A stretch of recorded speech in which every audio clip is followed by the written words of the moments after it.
ಇವತ್ತು ಕಾರ್ಮಿಕರು ಇದನ್ನು ನಾವು ಒಪ್ಪೋದಿಲ್ಲ, ಇದು ವಾಪಸ್ ಆಗಬೇಕು. 4 ಕೋಡ್ಗಳು ನಮ್ಮ ವಿರುದ್ಧವಾಗಿದ್ದಾವೆ. ಕಾರ್ಮಿಕರ ಪರವಾಗಿಲ್ಲ, ಮಾಲೀಕರ ಪರವಾದಂತ ಕೋಡ್ಗಳನ್ನು ನೀವು ತಂದಿದ್ದೀರಿ.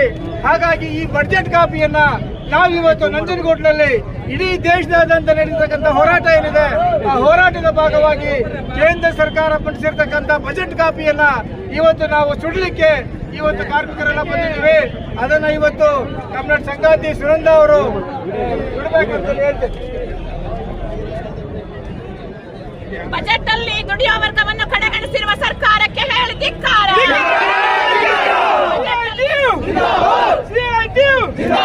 4 ಕೋಟಿಗಳು ಹಿಂಪಡೆಯಲೇಬೇಕು. 4 ಕೋಟಿಗಳನ್ನು ಹೆಚ್ಚಬೇಕು. ಸರ್ಕಾರ ಅಂತ ಸರ್ಕಾರ ಕೇಂದ್ರ ಸರ್ಕಾರಕ್ಕೆ ಹೇಳಿ ಧಿಕ್ಕಾರ.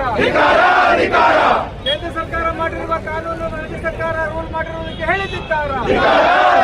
ಕೇಂದ್ರ ಮತ್ತು ರಾಜ್ಯ ಸರ್ಕಾರದ ಕೇಂದ್ರ ವಿರೋಧಿ ನೀತಿಗೆ ಹೇಳಿ ಧಿಕ್ಕಾರ. ಎಚ್.ಎಸ್. ಜಗದೀಶ್ ಅಂತೇಳಿ ಮೈಸೂರು CITU ಜಿಲ್ಲಾ ಕಾರ್ಯಾಧ್ಯಕ್ಷ. ಇವತ್ತು ಕೇಂದ್ರ ಸರ್ಕಾರ ಏನು ಕಾರ್ಮಿಕ ವಿರೋಧಿಯಾದಂಥ ನೀತಿಗಳನ್ನು ಅನುಸರಿಸ್ತಾ ಇದೆ. ಕಾರ್ಮಿಕರು 47ರಿಂದ ಅಂಬೇಡ್ಕರ್